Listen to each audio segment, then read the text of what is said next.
Welcome to the Less Stressed Life podcast.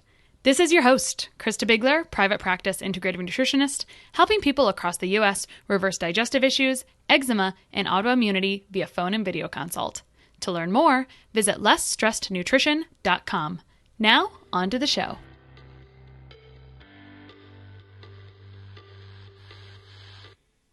Today on The Less Stressed Life, we have Cathy Biase. She is a breast cancer survivor. She specializes in the functional application of nutrition for root cause health improvement in the area of chronic disease with a focus on cancer care. Cathy has a degree in psychology and is a graduate of the Canadian School of Natural Nutrition and is a certified professional cancer coach. She has appeared on television and at speaking engagements, educating people on topics like nutritional support for cancer patients, managing side effects of allopathic cancer care. That'll be a fun one to chat about, the microbiome and its link to health, immune support, improving gut health, and cancer coaching. She's also the host of The Health Hub, a radio talk show and podcast covering various aspects of integrative health. Welcome, Cathy. Thank you very much for having me, Krista. Yeah. So first, let's hear your story because you're a breast cancer survivor. So that's something to be very, lots of applause for. But it looks like it turned your life around and it changed your trajectory. So tell us about that, how that happened.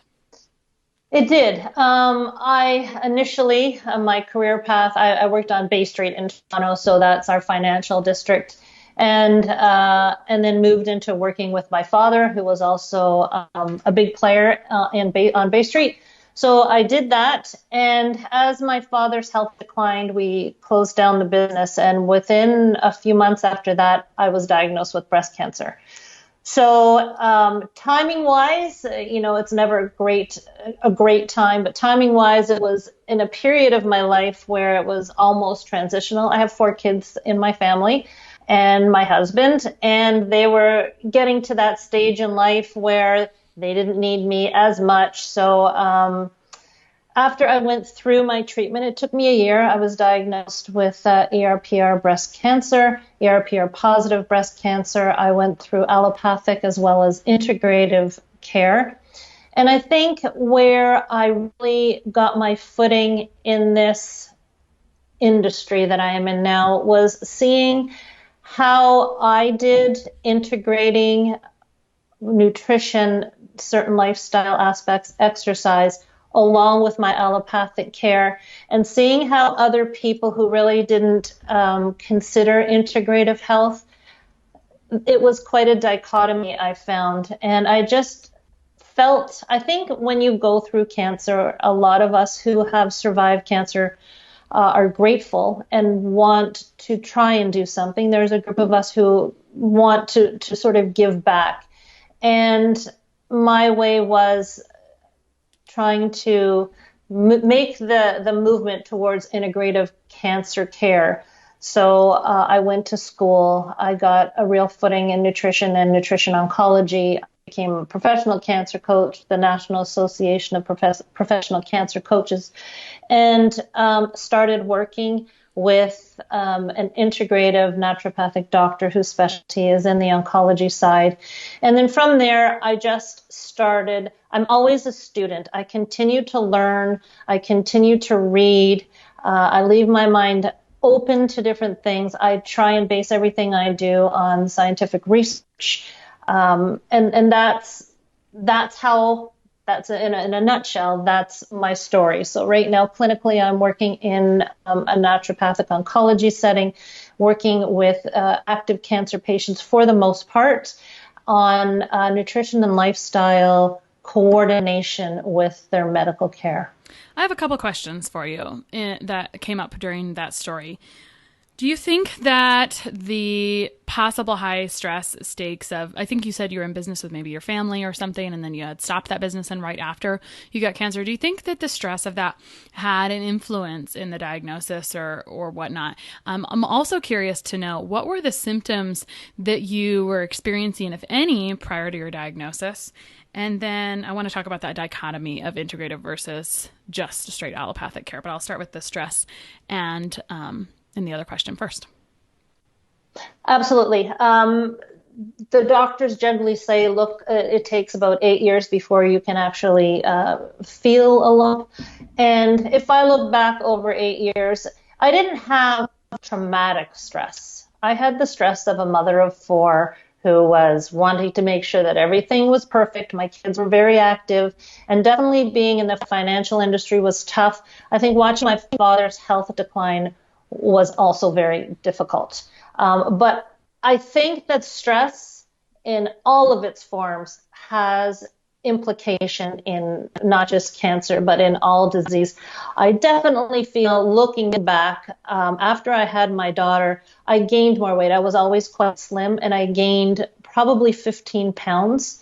I was at the heaviest that I ever was. So I think hormones obviously played an issue. Mine was a hormone positive cancer, but stress always. And I think when we're looking at disease and we're looking at nutrition and we're looking at lifestyle, I always go to stress in the arena that no matter how clean our diet is, no matter what I can recommend to you lifestyle-wise, if you can't alleviate some of your stress, deal with your stress, things just won't march along as smoothly. Now, within the cancer sphere, there's just no way that you can not have stress. So dealing with stress, strategies that can help you deal with stress are a huge piece of what I do. I was talking to a nurse manager earlier today who was a client, and I mentioned something about stress mechanisms, and she said, well, that's not going away. And I'm like, yeah, it doesn't go away. You're right. You always will have stress, but it's how you manage it that makes a big difference. And I don't know if you were going to get into this, but I wanted to mention, I mean, I could get personal and ask you what your period was like before the breast cancer diagnosis, but I just wanted to throw in something that happens if you have hormonal breast cancer, at least in some of the hormone testing, kind of some functional hormone testing, you can look and see where estrogen excess, what pathways it goes down. And there's actually a cancerous pathway, 4OH. And so one of the things that makes a big difference there is, well, I mean, you can get it to go down a proper pathway. And one of the things that blocks it from that proper pathway is actually stress and caffeine. So it's always our favorite. Part of the reason I do the test is just to, demonstrate what's going on, right? Because you don't know that that's the problem necessarily, but it's kind of like a slap in the face sometimes. That is like, we always want to believe that we're impermeable to stress. I think we're like, well, that stress reduction stuff is for someone else, but really it makes a huge difference for all of us. Well, stress, I don't think people quite grasp. Now, the physiology of stress may not go away. Definitely management will help it. But stress comes in all sorts of forms, and it's not necessarily a life trauma event. So, little stressors that are not dealt with add up as well. And as with regards to the testing, I agree 100%. And my daughters I like a functional genomics testing, and my daughters will be getting that. I have one that's 27 and one that's 20. And definitely because of my history, I will be testing them. I didn't have excess estrogen. I had the pathway that went down was not the proper one.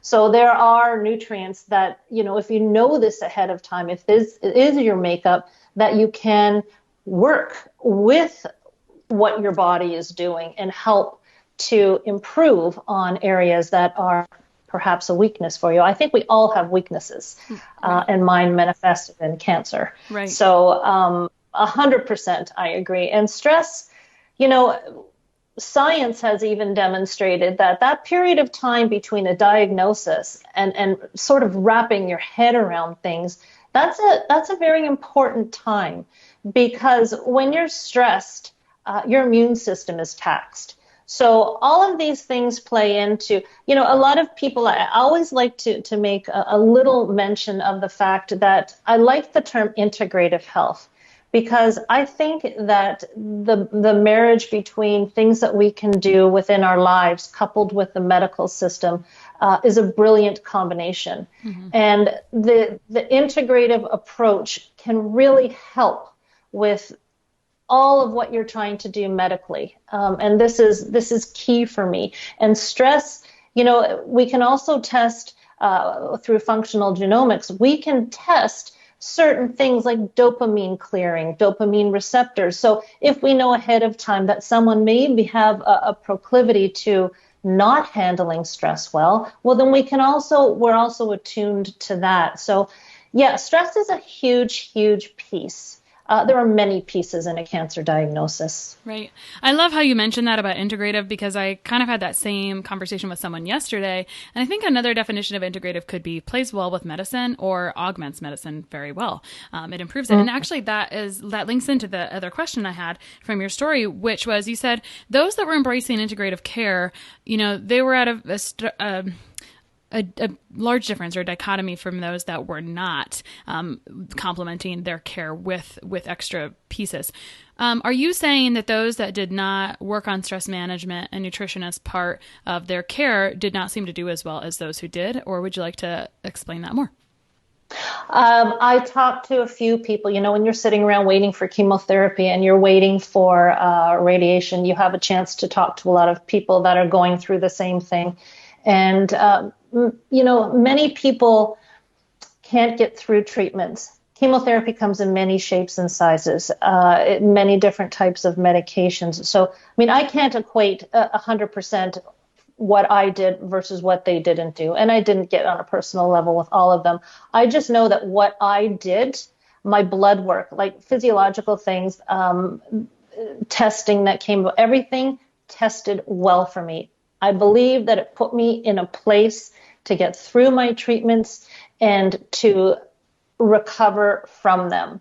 Clinically, when I see people that have come into the clinic that have gone through chemotherapy and it's not gone well, they haven't, nutrition, lifestyle, things like sleeping, exercise, stress management has not been a piece of the puzzle. There's no direct link. I cannot definitely say to you that people that don't have integrative care don't do as well. The chances, you're improving your chances, I believe, if you do have integrative care. Okay, so let's talk about one of your big topics is really, creating nutrition therapies, not creating, but really helping people with nutrition therapies and lifestyle practices relevant for cancer care. So walk us through some of those tools and tips to help someone going through cancer care. You already have the diagnosis. What are some things you can do to augment the process or improve it? Okay, so we'll tick off stress as something that we've dealt with. And along with that is, when I sit down with somebody, the very first thing I say is, let's go through your protocol medically, and then we put together what I want to do. And then I say to them, you have to believe in what you're doing. Okay, so that's the next step. So part of the stress management is, buy into this. This is your path. This is what you've chosen to do. You've done the work. Now believe this is going to work. So from there, we go to things like sleep. So a big thing for me is, I think you read it in the bio, the microbiome, having that in place. But above that, to me, are things like sleep and managing the circadian rhythm. So the science of sleep is becoming more ingrained now. People are talking about it more. The understanding of proper sleep for health is important. The understanding of sleep for managing their circadian rhythm is key. And when we sleep well and our circadian rhythms are on point, our microbiome works well, our detoxification systems work well. And when that happens and our microbiome is strengthened through this, then the nutrition can work well. What we eat needs to be absorbed, and that has many, many different aspects. But for me, working on sleep, working on exercise for balancing blood sugar, and getting a good night's sleep. These are all important pieces. So when people sit down in front of me, a lot of them expect me to be giving them macronutrient breakdown and how much and what they're eating. But I, nutrition-wise, present them with many options. Underlying that is the fact that you have to be grounded in good quality sleep. You need to move your body. You need to be taking care of the microbiome. So those are pieces that I feel are key for people to understand. When you're going through chemotherapy, you need to be able to get through treatment. And so we talk about how we can handle the microbiome. It's going to be impacted by chemotherapy. What can we do to mitigate some of the side effects of chemotherapy? We talk about when to eat, timed eating, if we want to decrease calories before going into chemotherapy. Things like that are all very individualized because I have to know the person sitting in front of me, where they've come from and what they can handle. And looking at somebody, seeing their vitality is very key to all of these things. But these are all important pieces of what I'm labeled as a nutritionist and as a nutrition protocol that I give to people. So it's far beyond, as I say, what's on the end of your fork. And that's how I'm approaching when I'm working with cancer patients. Let's dig into a couple of these a little bit deeper, because someone sent me a message this morning. Hey, I think this is off because I think stress is increased. What are some of your favorite exercises besides this particular breathing exercise? So what do you think? Because what are your favorite stress management tools? Because sometimes when we say to people, we need to decrease stress, we need something more tangible for people, because they don't, I mean, it seems hard. It is hard. It is hard to figure out how to decrease stress when it's all you know and when you don't even realize how stressed you are. So what are some tools you like to give people for stress reduction?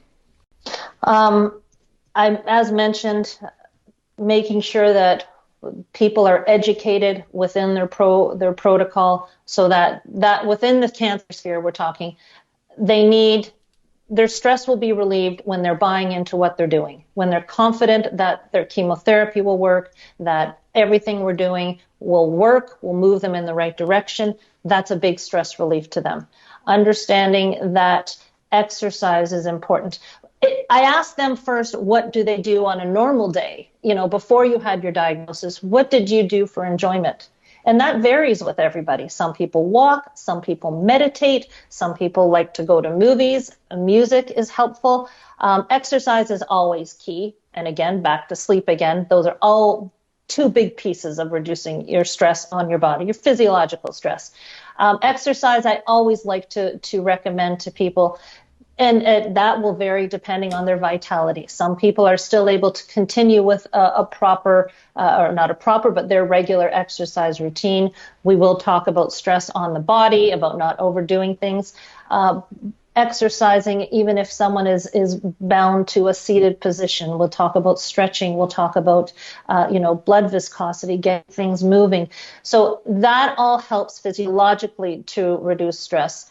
I think breathing techniques are number one. If I was going to say to somebody this, when you're on the phone or you're talking to your doctor and you feel yourself winding up, to me, breathing is a key piece. It physiologically will slow down your heart rate. It will cause you to come more into yourself. So depending on the situation, who I'm talking to, stress relief has many, many different faces. I agree that breathing is really big. And since it's free, we really discount it sometimes as not being as important, but it's not something you learn once and it's like, okay, well, I tried that.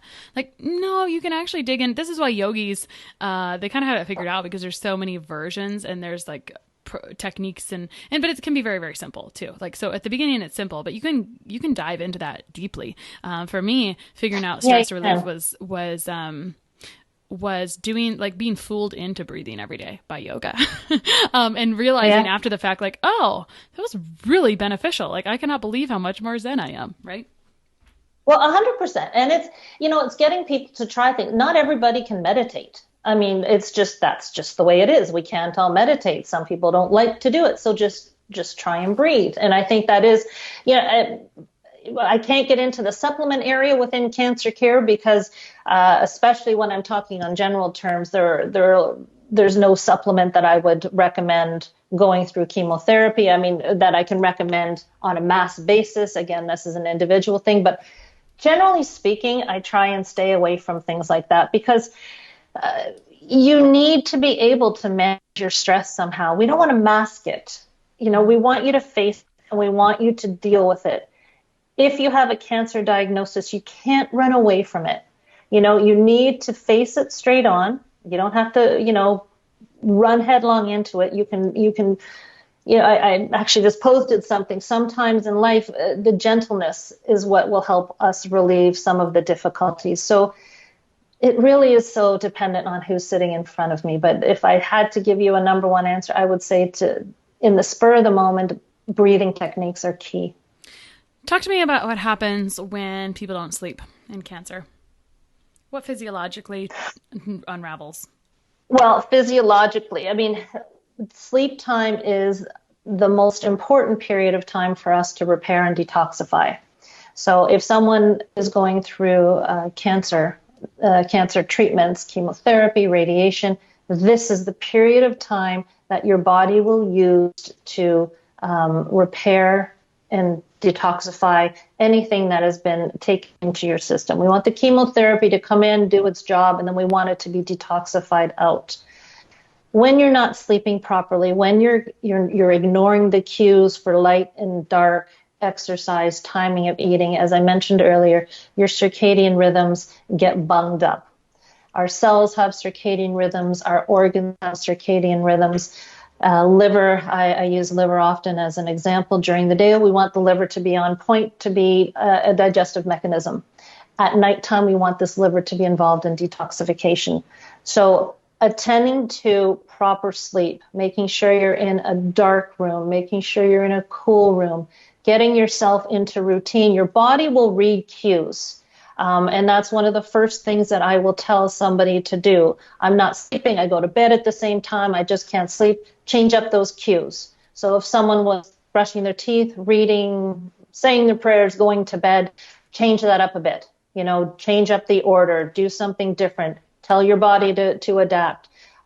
Sleeping in a quiet room is important. If you can't sleep in a dark room, I recommend the eye mask for people. Not eating 3 hours before you go to bed. All of these things are important to make yourself sleep well. Okay. I always tell people to turn off their electronics, keep their phone away from their bed. This really messes up our systems. Circadian rhythm is becoming a chronobiology largely. So chronobiology is rhythm. Circadian rhythm is your 24-hour awake sleep cycle. The research is there about how important this is for our overall health, and people who don't get enough sleep, who don't sleep according to the light and dark cycles. There have been research on shift workers and how this can impact hormones.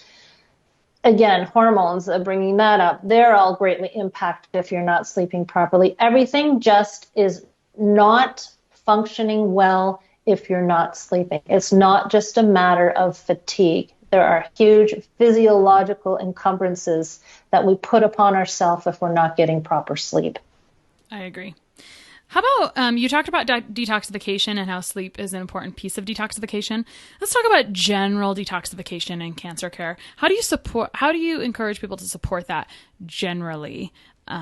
Because that's a physiologic system that some people poo-poo, but no, it's really awesome. Your body is just always working to do things, and detoxification is a huge piece of it. So what does that look like sometimes on people, if you can speak to that, and how do you help support it?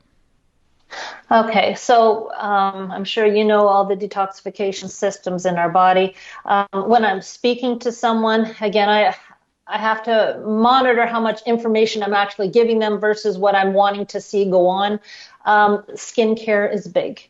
So brushing your skin. The skin is a huge detoxification agent for us. So I always encourage people with proper body products, not you putting chemicals on your body. Dry brushing is big when it gets the lymphatic system moving. The liver, we already talked about. Kidneys for detoxification. Making sure you're well hydrated is a big piece of the puzzle. Breathing is very good for your lungs. So back to that breathing technique, if we can do some breathing where we're breathing out heavily, like short bursts of breath, that helps for detoxification. Baths, warm baths are good.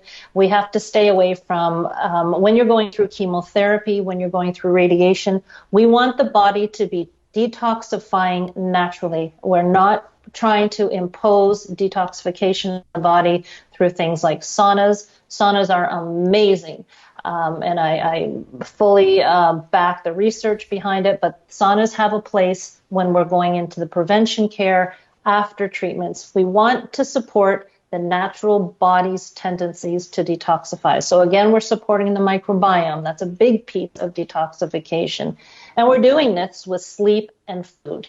A lot of oncologists don't want any type of supplementation. Anything that I suggest, I always have the science behind it. And I say to every client I have, go to the pharmacist. This is what I'm suggesting. Some are changing. Some of the things, even as simple as a multivitamin, probiotics. I'm a big fan of butyrate, which some of the doctors will jump on board with.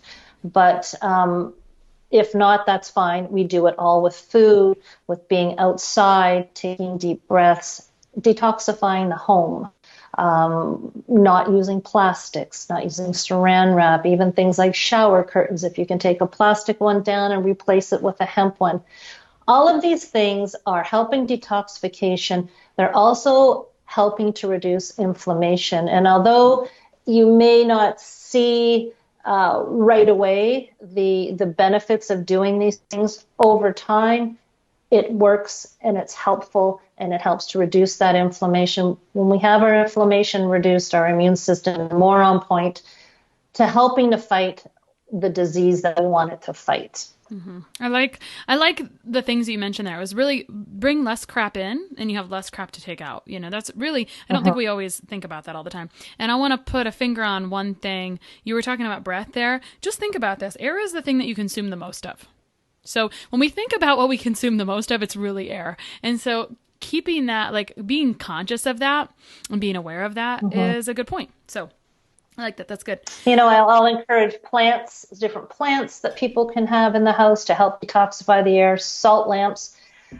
These things aren't voodoo. These things have been shown to work. I mean, nothing is going to, it's just like there's not one food that will tip you over the edge in cancer care, and there's not going to be one food that's going to cure you in cancer. Right.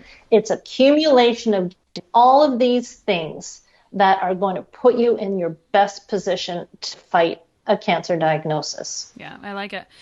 Let's talk about food, because this is all fine and dandy if someone can eat, but we know, and I mean, you're in cancer care in general, so there's many types of cancer, and anyone going through chemotherapy can end up with ulcers in the mouth, or nausea, or etc. Right? And I heard you say, and this really depends on where someone is, but we know that certain types of eating patterns before cancer or chemotherapy may reduce the nausea, etc.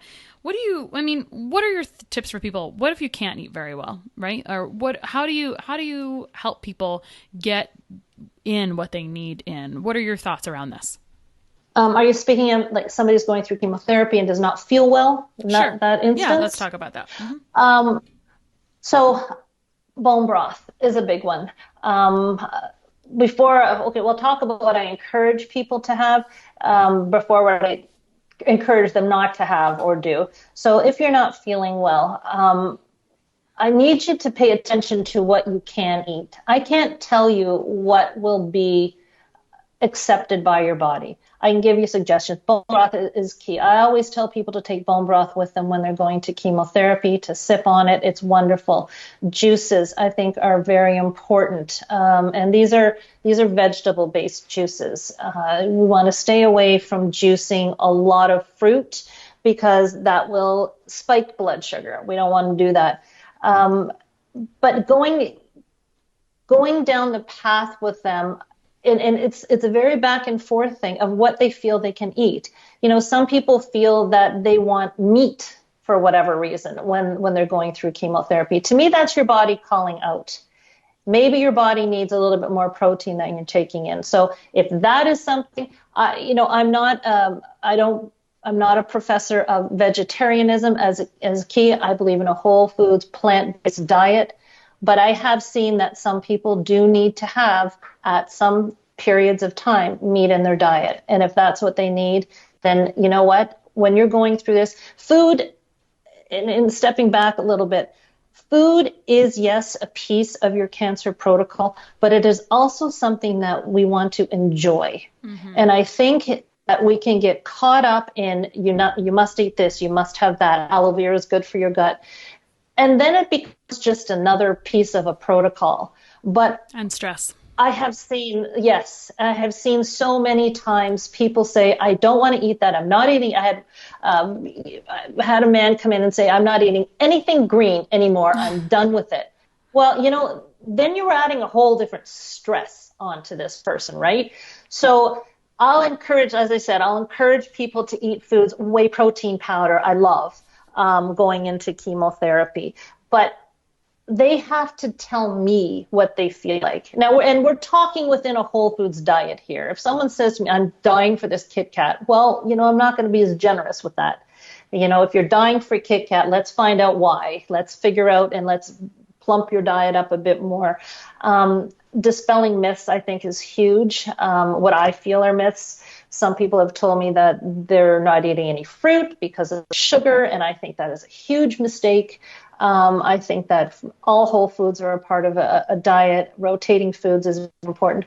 But if someone is going through chemotherapy and they're having a metallic taste, or they're having they're not tasting at all, then my thoughts behind that is, well, if you're not tasting your food or you're not tasting it the same as you normally do, don't eat anything that you love because you'll just be disappointed. But if you can eat a whole foods diet while you're going through 8, 10, 12, 16 weeks of chemotherapy, then you continue as is. Now, I do, for people, again, are healthy cancer patients, I do recommend before chemotherapy, we talk about reducing calories, going in, a day to 2 days before going into chemotherapy. There is research, solid research there saying that can help manage side effects. I have to see who the person is sitting in front of me. That's not applicable to everybody. So these are strategies I use going through chemotherapy. But as I touched on before, the overall picture that I want to give everybody that I'm speaking with is that when you're sitting down at a table and you have good food around you, don't be thinking that this is part of your protocol. Food is to be enjoyed. It's our tradition. It's a part of our life. And this should be a time where you're sitting with your family and not thinking of your diagnosis. And I hugely encourage that with everybody. Yeah, I love that. And honestly, that would be a great ending point, but I want to talk about the microbiome in cancer just for a second. So I was telling you off air that I got to hear an oncologist who has been involved in about 200 publications, and he's really into microbiome and immunotherapy, he's an oncologist, so cancer therapy, right? Cancer immunotherapy.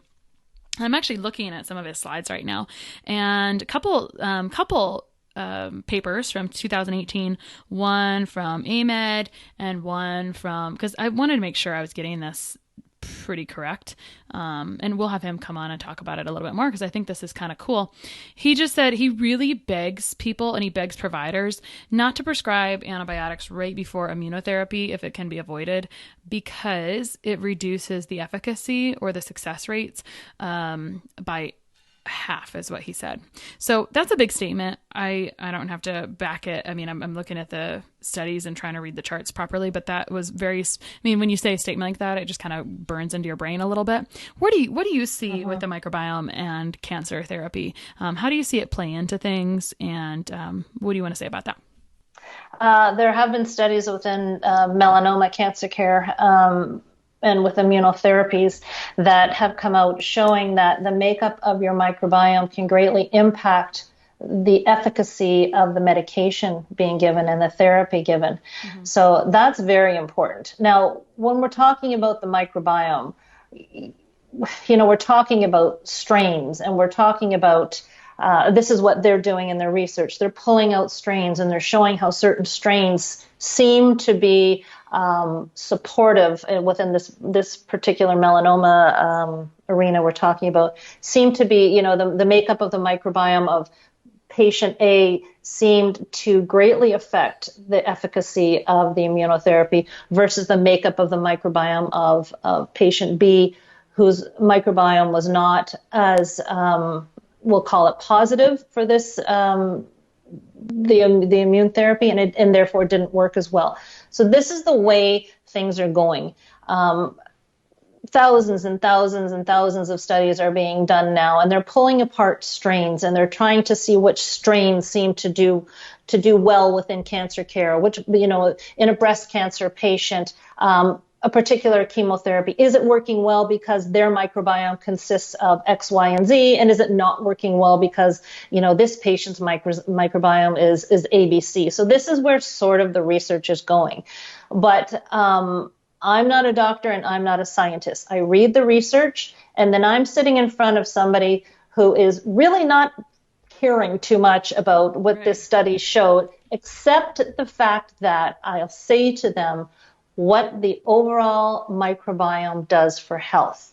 And we need to support the microbiome. And with that, we're talking again, exercise, sleep, but there are certain foods, like fermented foods, that will really support the microbiome. The microbiome is going to be hit hard when you're going through chemotherapy. So we're working on trying to, it's going to be impacted. We're trying to reduce that impact. So again, the type of fiber is key, going through to, going down to the colon, feeding and nourishing the microbiome. And, there are studies of particular foods that will work with, the inulin and FOS and GOS that are particularly helpful for the microbiome. But when I'm sitting in front of a cancer patient, I say eat fiber. Okay, so these things are all fiber. Eat fiber, get your fiber intake up to 30 to 40 grams if you can, and that will feed and nourish your microbiome. As I mentioned before, butyrate is a huge. Butyrate is a short-chain fatty acid that is a byproduct of what the microbiome will.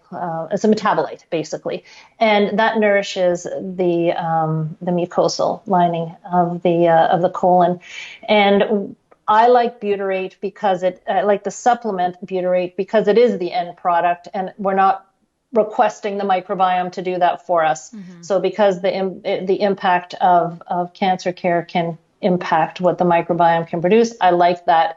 I like that particular supplement. But some doctors don't want any supplementation. Probiotics, a lot of doctors are afraid of because we're introducing live cultures into a system that may be immunosuppressed.